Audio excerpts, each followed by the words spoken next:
Dear Patriots, before the news starts, please subscribe to our patriotic channel by clicking the subscribe button.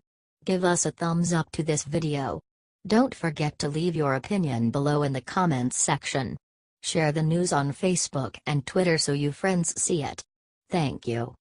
Busted man who launched FBI's Trump investigation exposed as Clinton Foundation donor. According to new reports, an Australian diplomat whose meeting with former Trump campaign aide George Papadopoulos prompted the FBI's Russia probe, was a major donor to the Clinton Foundation, a fact not previously disclosed to lawmakers. Alexander Downer, Australia's top diplomat to Britain, had a beer summit of sorts with Papadopoulos at an upscale London bar in May 2016, later claiming he was told that Russia had dirt on Hillary Clinton. The information provided by Downer was a significant factor in the FBI's decision to investigate allegations of collusion between Trump's campaign and the Russian government. What wasn't disclosed at the time is that the magical information was coming from a donor to the Clinton Foundation.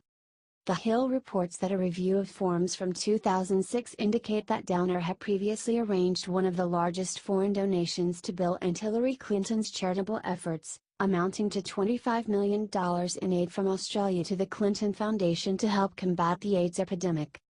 You can see Downer and former President Bill Clinton's signatures at the bottom of this Memorandum of Understanding greenlighting the donation. The Hill report also indicates that lawmakers were not made aware of the seemingly important background story on Downer, a Clinton Foundation donor now prompting an investigation of her political opponent.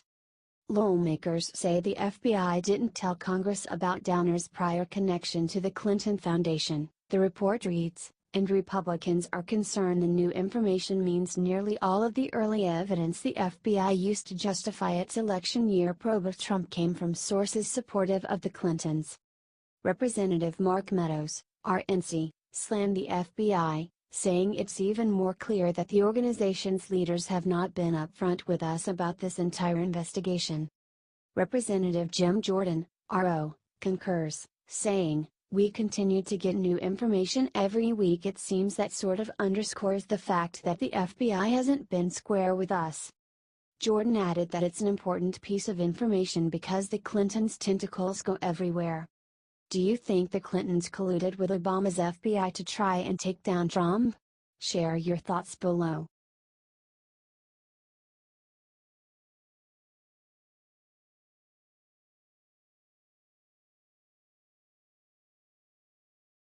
Winning federal judge gives Trump great news on DACA. President Donald Trump has notched another win for immigration reform. Late Monday, a federal judge in Maryland sided with the Trump administration's decision to end Obama's controversial Deferred Action for Childhood Arrivals (DACA) program. Bush-appointed Judge Roger W. Titus ruled that Trump acted within his authority to rescind DACA, a program that, at best, existed in a legal gray area. As Titus wrote in his decision, Trump's decision to end the program while Congress comes up with another solution was rational. This decision took control of a pell-mell situation and provided Congress, the branch of government charged with determining immigration policy, an opportunity to remedy it. Given the reasonable belief that DACA was unlawful, the decision to wind down DACA in an orderly manner was rational, Titus said. DHS also approved of Titus's ruling.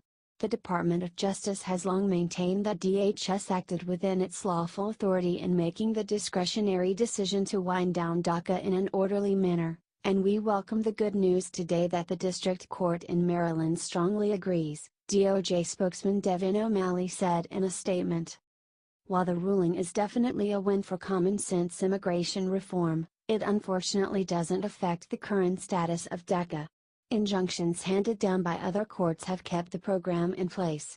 However, no new illegals who would be eligible for the program can apply. This is the second time in 2 weeks that Trump has received good news about his strides to enforce the rule of immigration law. Last week, the Supreme Court agreed that immigrants detained for deportation can be held indefinitely without periodic custody or bail hearings. Share this great news with others now.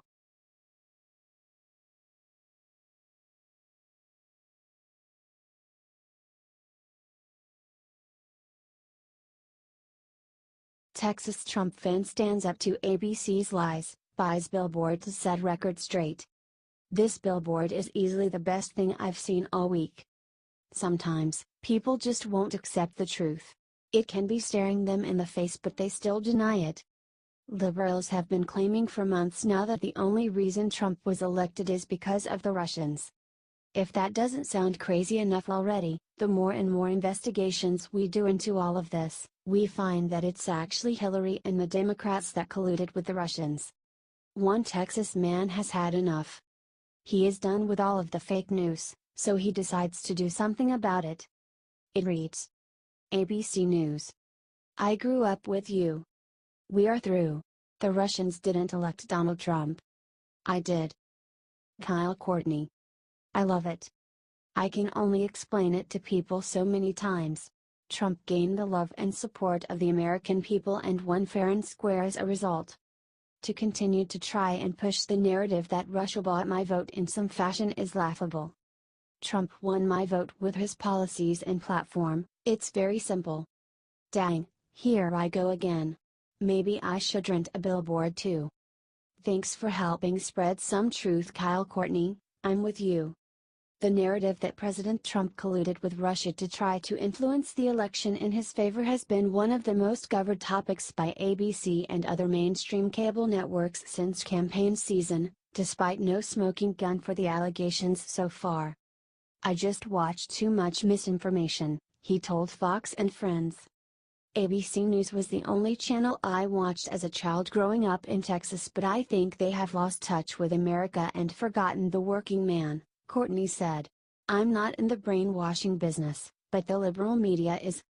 It started when they started telling us to hate George Bush, and then they hand me this Barack Obama on a silver platter, Courtney told host Neil Cavuto. I don't have anything against Barack Obama, he added, but said he felt ABC portrayed Bush as the Antichrist and Obama as the savior. And then when they started this Trump is a Russian thing, it was too much for me, the Trump voter said. A recent ABC Washington Post poll showed 44% of Democrats see their party as out of touch with most people's concerns, compared to only 30% of the GOP who see Trump or the GOP as out of touch. Share if you agree with Kyle too. HT Fox News.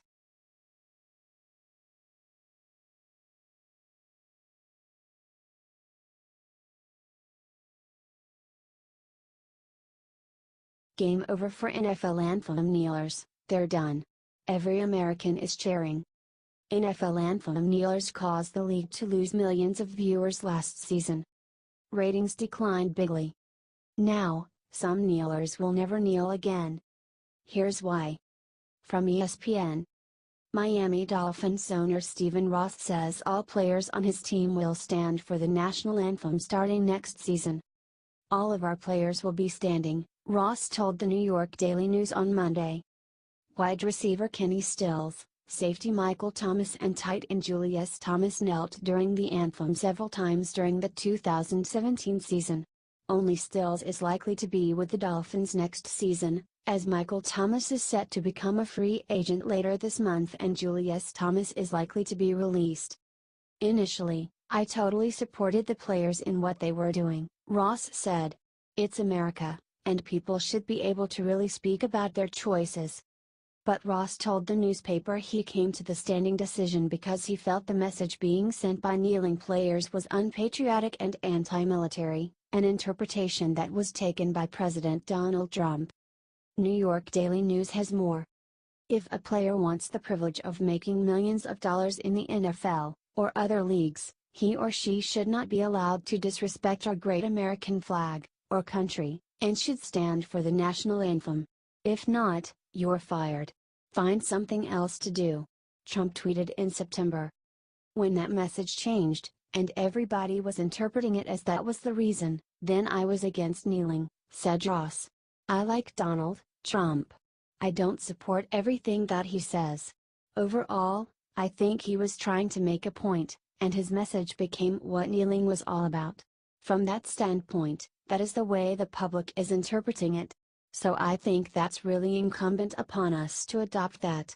That's how, I think, the country now is interpreting the kneeling issue. Ross said he's still in communication with Trump. The two men's football ties stretch all the way back to the USFL days before that football league folded, and Ross said he thinks the president is concentrated on making the country better. Continued. The 77-year-old Ross, who is on the board of directors for the Jackie Robinson Foundation and received the Roby Award for being a longtime champion of equal opportunity, also said he has talked with New Marlins co-owner and chief executive officer Derek Jeter since the former Yankee captain took over the South Florida baseball team's reins. Ross said Jeter has his challenges ahead of him now that he's moved from the baseball field to the executive office. Good on the Dolphins for taking a stand.